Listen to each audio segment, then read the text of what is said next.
Hello, everyone. You know, I get a lot of comments and people coming at me with links and spam and different things.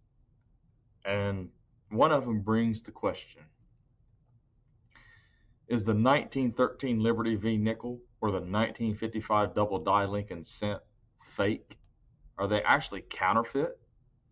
Well, this is my reaction to someone who has literally went out of their way and went through great lengths to prove that these are fake coins, not to mention all the other rarities of the United States coins that have been sold for multi-million dollars. So stay tuned.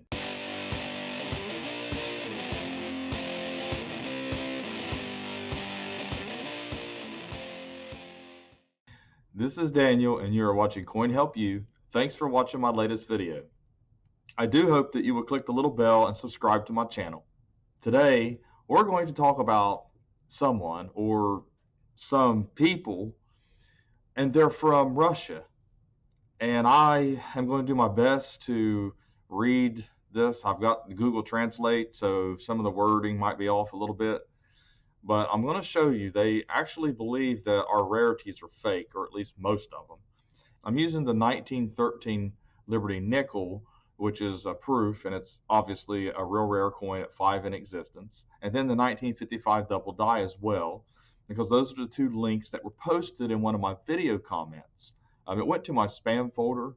And I want to say this as a backstory on this, because this same person spammed my Coin Help business page on Facebook multiple times. And I tried to respond back to them and try to get some debate or discourse on their findings. And they refused to even comment. Then I asked them politely, send them a message on Facebook not to spam their links to coins they think's fake on the U.S. And they refused to do that, refused to communicate with me or respond to me. So the only thing that I can take from that is that they don't care what I think.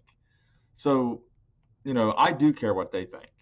I care enough that I'm going to show people their erroneous ways, okay, and their actual processes of thinking and not understanding the minting process or understanding how coins are struck in the first place. They know enough to be dangerous, but they don't know enough to be knowledgeable on what actually happens at the mint and how dies are created and exactly how double dies are and proof coins and how they're created. But anyways, so we're going to get started on this. I'm going to show you a few examples that I'm talking about. Okay, when I come over to my comment section on YouTube, likely spam. So I click on it and it opens up and there's a Russian name. I'm pretty sure it's Russian. I'm not 100% sure. Someone can correct me if they like it. It may not even be Russian. I'm not sure here. Now, I don't want to falsely accuse somebody from some country. This isn't about Russians and Americans. It's not. This has nothing to do with that. This is just something that's been going on for a while. Okay, this has been going on even before Trump was in office. Okay, so this is not political or anything like that. But anyways, if you click on these links, and I did it, it's not always safe to click on links. I want to say that first and foremost. Okay, but since I've already know where this is leading to, I knew it was safe. What I want to show you is this is their forum. Okay, and first off, it says the Liberty, a rough fake, sold for $3.1 million. So here they have and they've got it graded. It's actually called the Walton specimen, and they've got fake right on it. Okay, and it goes on to say a rough fake sold at auction, and they've got a link here, and I'm going to click on all these links. It said there's metal between the teeth and genuine coins. No, and cannot.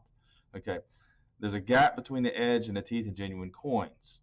Okay, now one of the things about that is he's talking about the denticles, not the teeth. Okay, now you got the teeth under there, it's denticles, and then genuine coins are saying there's a gap. Okay, well, what they're doing is when you come down through here, and they got pictures of everything, and they're kind of making fun a little bit, and that's fine. But they've got the pictures, and what they do is they come down to the denticles here. Okay, and they point out an area within the denticles that there's extra, calling these teeth, saying there's extra metal in them. Okay, well, there's not extra metal in them. For one, that's the design of the denticles, and that's how it's supposed to be, because it's a proof. Okay, and one of the things about that is the 13s can't be compared with any other examples. They weren't supposed to be created, and somebody did this. Somebody created the dice for these. Okay, And what they did, they come down here and they used actual 1912 circulated coin. First off, when you're comparing coins, one that's a proof and uncirculated, you can't use a non-proof coin. You can't use a circulated coin. Okay. So what they're showing is a coin that is actually been circulated, and there's supposed to be a gap. Now, a lot of this gap is actually kind of fools the eyes, in other words, because this has been circulated. These have been worn down. There's a little bit of debris within the denticles. So it's covering up anything, any details you could see, and some of the details have actually worn down. Okay. What they should have done was come up here and open up an actual image of a 1912. And this is an actual proof. If you're going to use a 1912 date, which you really can't even do that because the 13 is a special coin, only 5 are known to exist, you can't even see the gap very well in this image. So what you have to do is you have to go to an area where the lighting is conducive to show you there is depth in between these denticles. And there is. And there's a little bit of metal here, a little bit here, I should say design elements. And as you go up through here, you can tell that there's different little anomalies inside these denticles, or teeth as they're calling them. Okay, that is not abnormal. Okay, and they just from the get-go doing this, they've actually went about it the incorrect way when you're trying to disprove something. You know, there already was some questions about one of the examples being fake in the first place, but it's been authenticated as genuine. You know, these dies were worked. These coins were struck more than once. The dies, you know, were obviously created for the 13 date to be on them.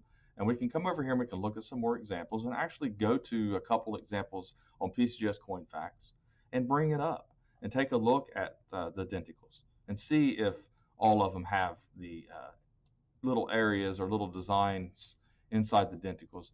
And, you know, you find that they do. It's just that certain angles, you're not going to be able to see it as well. But, you know, obviously, either all these coins are fake or none of them. Here's a little bit right in here and here. And it shows, I showed you on the 1912 proof, they're there, and on the 1913 proof, they're there. They went about it the wrong way. And they really are doing a disservice trying to prove these coins that are fake when they're not. You know, should they exist? That's another question. That's a completely different ball game. You know, so anyways, you can take a look and yourself, and you know, like I said, they won't listen to me no matter what I try to do. I can't even join their forum or not anything. So, you know, that's beside that as well. So then the other links they have are down here, and it's a 1955 double die verse. Okay, so then you click on that, and you come down here, and you're looking at. They got an image from NGC, and they're showing alignments here.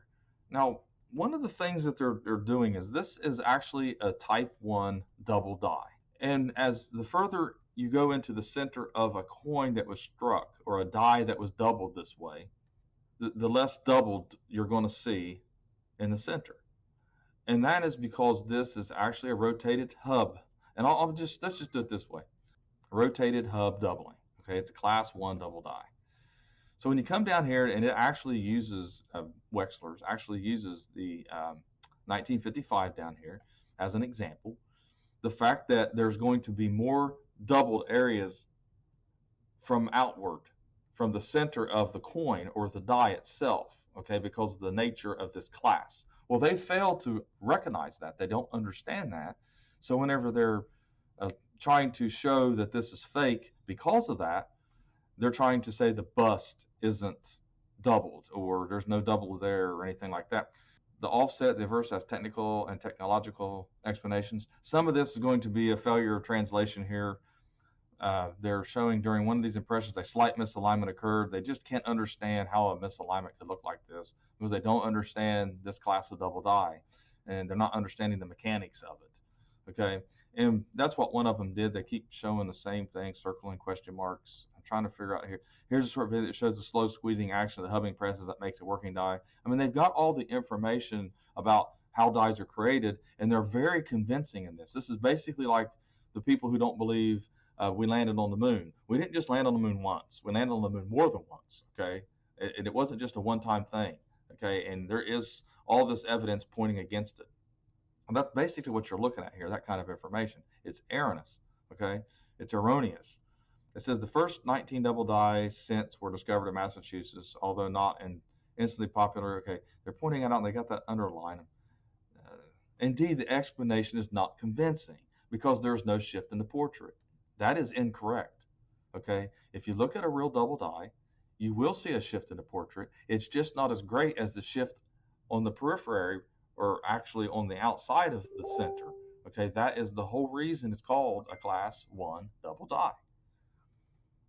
So we'll come over here and we will actually prove our point, and we will look at an authentic 1955 double die. And what we're going to look at, we're going to look at center mass here. We're going to look at the portrait. And when you come into the portrait, it's hard to see in this image. You've got a little bit of die wear here, but there is a doubled lip, okay? And then up here on the eye, you can see it a little bit. So the portrait is also doubled. It's misaligned a little. The thing about the design of the 55 is that the portrait details are not that defined, and like in later years, like in the 70s.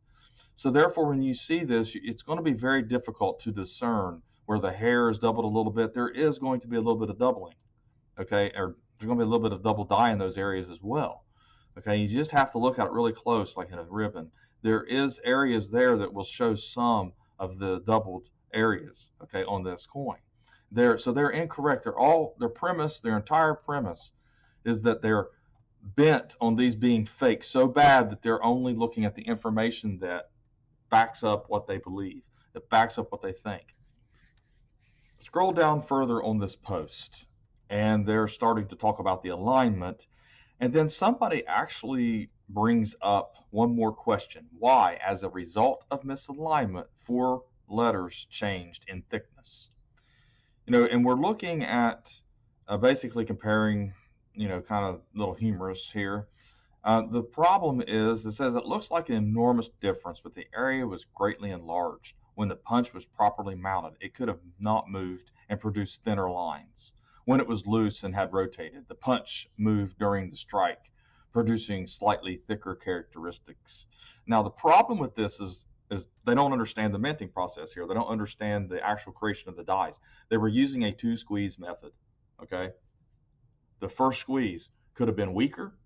It could have been by an unannealed die.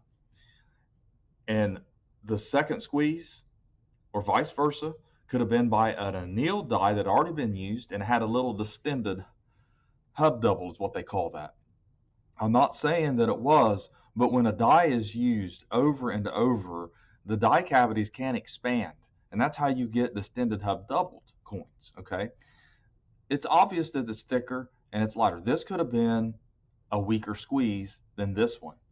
And that's how you get a larger letter or a larger number or anything else on this coin. That's why it looks like this, because there's 2 different squeezes, more than likely 2 different hubs, okay? It didn't have to be, but it could have been. And we see this a lot today. We see this in politics.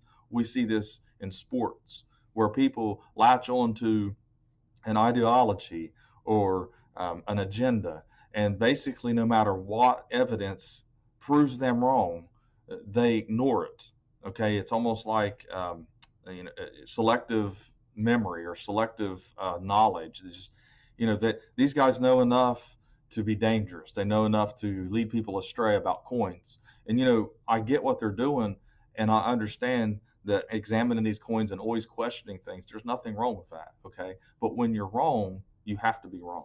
There's no backing out. So anyways, I wanted to share that with everybody. I wanted to show you how easy it is to get led astray in life in general, not just coins, okay? This can happen with anything. So please don't believe everything you hear, and no matter how convincing something is, look it up for yourself, okay? Make sure you do your research. And looking at images alone is not going to help you out. Best thing to do, go to the fun show, go to the Long Beach show, get your magnifier, ask them if you can take some closer pictures of some of these coins, like maybe a double die. You're probably going to get close enough to a 1913, but a 1955 you can hold that in your hand, you can look at it. That way you can learn what these coins actually look like and ask some people that do know about these coins. So anyways, thanks for watching my latest video, and have a great day.